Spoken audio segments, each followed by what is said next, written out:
I mean, I was lucky. Both sides of my family are funny. That's why it was always fun for me to go to a family function, is I'm like the seventh funniest person. There's no pressure on me at all. But my dad was funny. My mom is funny. My brother's funny.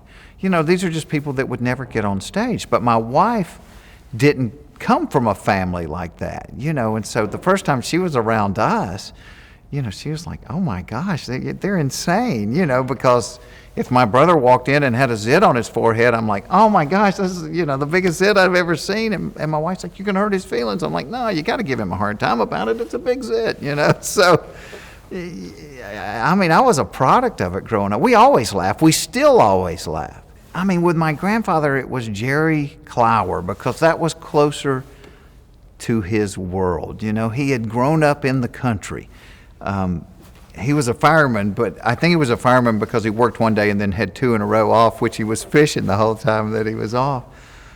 They watched Hee Haw. You hear people do jokes about Hee Haw now. I mean, come Saturday night, Hee Haw is on at my grandparents' house, and I probably saw every episode of Hee Haw and memorized the songs. So, I mean, there was a lot of comedy that probably didn't connect with them, and that's the key to stand-up, is you gotta connect with people. I had a buddy, a comic from Georgia, that would go to New York City and get frustrated because he didn't go over as well. And I said, you can't talk about pimento cheese sandwiches in Manhattan because they don't know what you're talking about. I remember early on a comic from New York coming to the Punchline in Atlanta and being backstage and griping about, these audiences are stupid. And I'm like, no, they're not. You're doing Subway jokes, and we don't have Subways. So if you don't have that connection, it's never going to work. I remember the first audition that I ever went on in L.A., and they wanted a skinny, funny Southern guy. And I mean, and this is in my days of the mullet was working, and I thought, boy, I got a shot at this. And I go in and I start reading, and about 3 lines in, the casting director stops me and she says, can you do a real Southern accent? And I said, what do you mean? She goes like that, hey y'all. And I said, well, that's not a real Southern accent. That's a Hollywood Southern accent.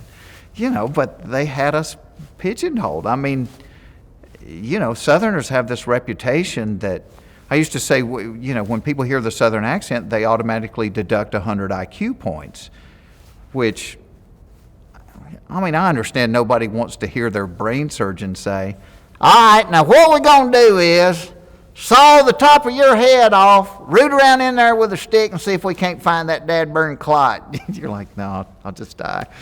But, there's a lot of smart people that talk like this. You talk like where you grew up. And the amazing thing that I have learned about comedy in this country, doing stand-up, I have been to all 50 states, which, to me that's kind of cool. Not many people have been to all 50 states. And I've been to every part of all 50 states.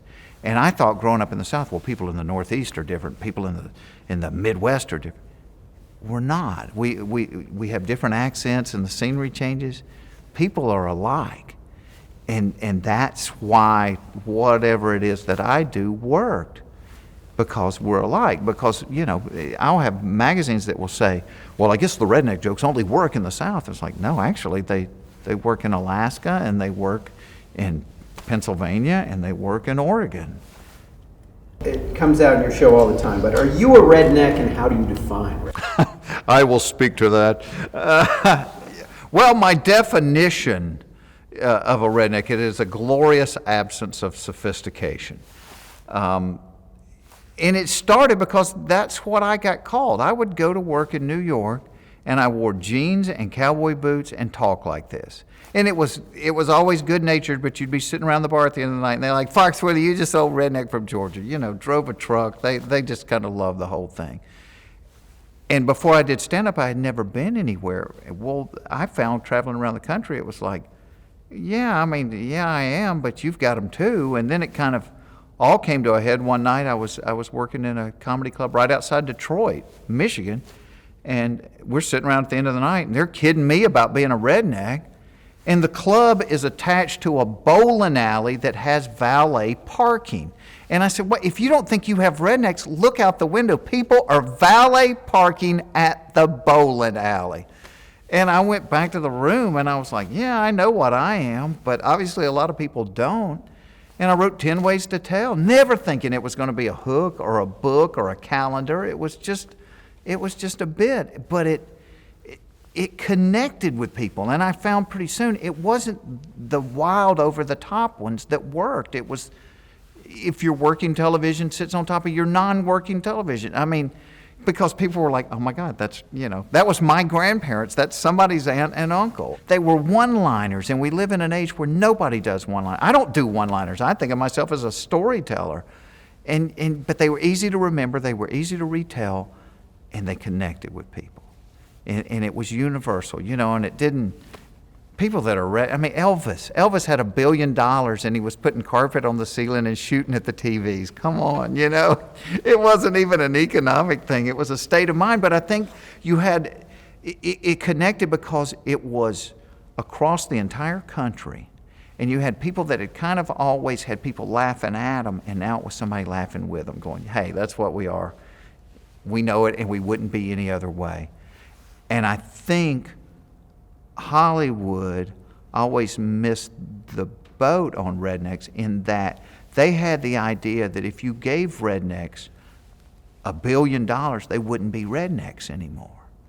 That they would start wearing Armani suits, and they wouldn't. They would buy a bigger truck, and they would go to every NASCAR race. But they don't want to be something other than what they are. And so instead of being ashamed of it, it was like this was something that embraced it. The Beverly Hillbillies, it's a fish out of water story, and that's why it was funny.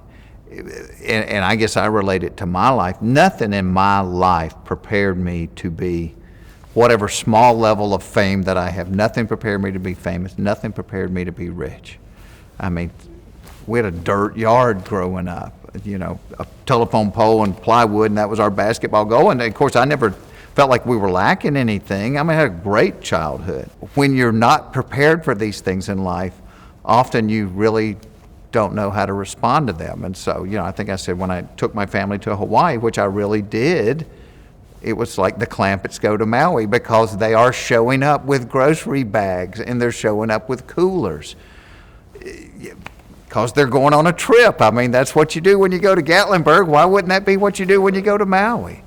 But that's why the Beverly Hillbillies worked. They were still cooking possum innards, That's what they ate in Tennessee. That's what they're going to eat in Beverly Hills. And I think I definitely stand on the shoulders of people like Jerry Clower and Minnie Pearl. I'll tell you an interesting thing about country music. If you think about it, country music is the only form of music that's always had comedy associated with it. Love rock and roll, love the song Layla, have no idea what it's about. Jazz, you don't have jazz comics. But there's comedians in the Country Music Hall of Fame, and I think it's because we're both storytellers. A good country song is a story, and you understand what it's about, and that's what comedians do. There's a story that connects, and that's why it works. I didn't grow up listening to country music. And I was more of a rock and roll guy growing up, and I remember opening for a rock and roll show. Rock and roll and comedy do not mix.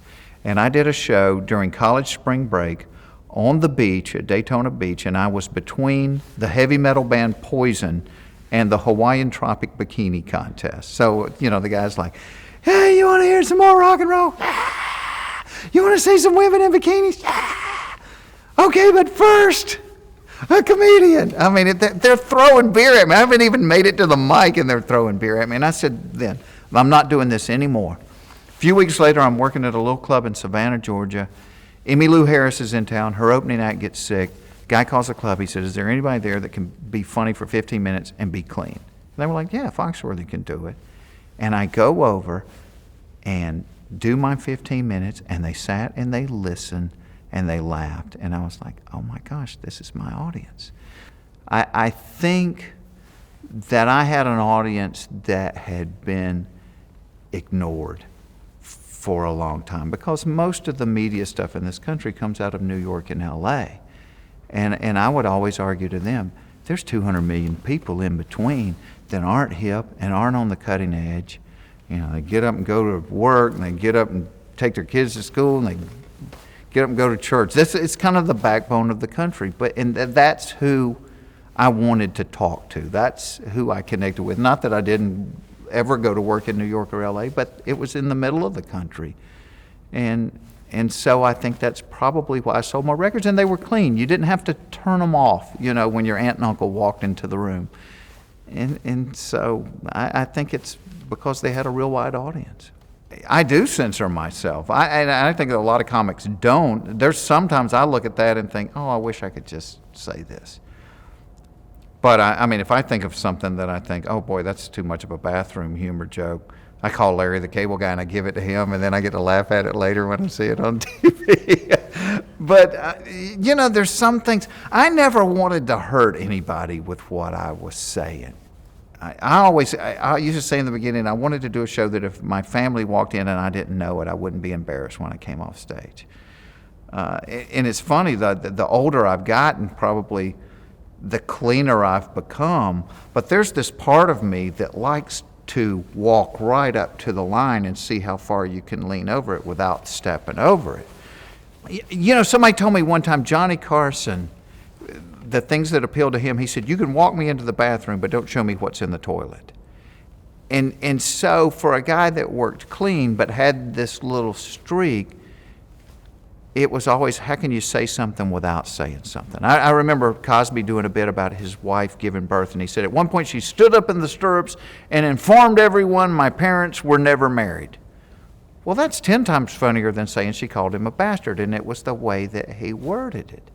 And so you can say things, and I've always said things without saying them. I remember when our oldest daughter was born, and I was putting together a set for The Tonight Show for Leno, and I saw Jay one night, and that was kind of when everybody was filming the delivery, and you know, that was the big thing of the day. And I said, Jay, can I do a joke about that? And he's like, yeah, I don't know. I mean, and so it became a challenge. It's like, all right, can I say this without saying this? And I said, you know, somebody said, oh, you should have filmed the delivery. It's such a beautiful moment. And I said, you know, I've seen those films. To me, it looks more like a wet St. Bernard trying to come in through the cat door. Well, there's nothing dirty there, but it's everybody knows what you're saying. So that's the art of it. But yeah, I've censored myself a lot. But there's slots for all of it, you know. There's a place for the guy that's really dirty, and there's a place for the guy that's and I don't, you know. I remember early on Leno saying to me about working clean. He was like, "Here's the thing: if you work clean," he goes, "you're always going to work." He goes, "You got a show, $20 a head. You get mom, dad, grandpa, junior, grandma. That's $100, you know." So I mean, for Jay, it was a business thing. But for me, it was like I wanted to do Carson. And I had known guys that were dirty in the clubs, and they tried to clean it up to go on TV, and it never worked. And so it was like, well, you might as well, if I can follow a guy in a club that's really dirty, and I can be clean, and I can still make them laugh, then I'll be able to do TV. I had gotten to the point, and I was on the road. I was doing over 500 shows a year, 8 years in a row, just, I mean, every night. But I lived in Smyrna, Georgia. I was traveling the country. I was headlining every comedy club in the country, but I couldn't get on The Tonight Show. I would send them tapes. They wouldn't open them. And so my wife said, you know, unless we move to L.A., you're never going to know. We moved to L.A. 2 weeks later. I'm performing at the Improv, and the talent coordinator walks out and goes, "Why haven't you done The Tonight Show?" And I'm like, "You won't open my tape." But Jay was guest hosting then, and Jay liked me, and I, you know, 5 weeks after moving to L.A., I'm on The Tonight Show. But then that was the top of the mountain for a comic. You didn't have all these cable stations. You didn't have, you know, 500 possibilities of where people could see you. That was it. That was, in fact, I've got a picture in my office, and it's me sitting in the chair talking, and Johnny's laughing. Old black and white photo, and I was like, that's all I ever wanted to do. I remember going home that night and laying in the bed going, I don't have a plan. That was my plan. I made Johnny laugh. I don't know what to do now. And it was weird with Johnny. With Jay kind of comes and hangs out with you in the dressing room, and You know, he's friendly with everybody. But with Johnny, you never saw him before you walked on the show. And it was kind of an unwritten thing. If Johnny didn't like you, he would just clap. If he liked you, he would give you, you know, the big okay sign. And if he really liked you, he would call you over. Well, as a comic, you've been on the road 500 shows a year for a decade for this 6-minute shot in front of Caesar, who's going to decide if you live or die in this business. So you get to the end of the 6 minutes, you're scared to look. You're scared to death. You know, and I remember looking over and he's saying, come, and I'm like, oh my gosh, I'm going to live. You know, what are we going to talk about? But Johnny had that gift. Johnny made everybody look good. Johnny was content to just lob them up and let you hit them and make you look good, because he knew if you looked good, the show looked good and the world was right.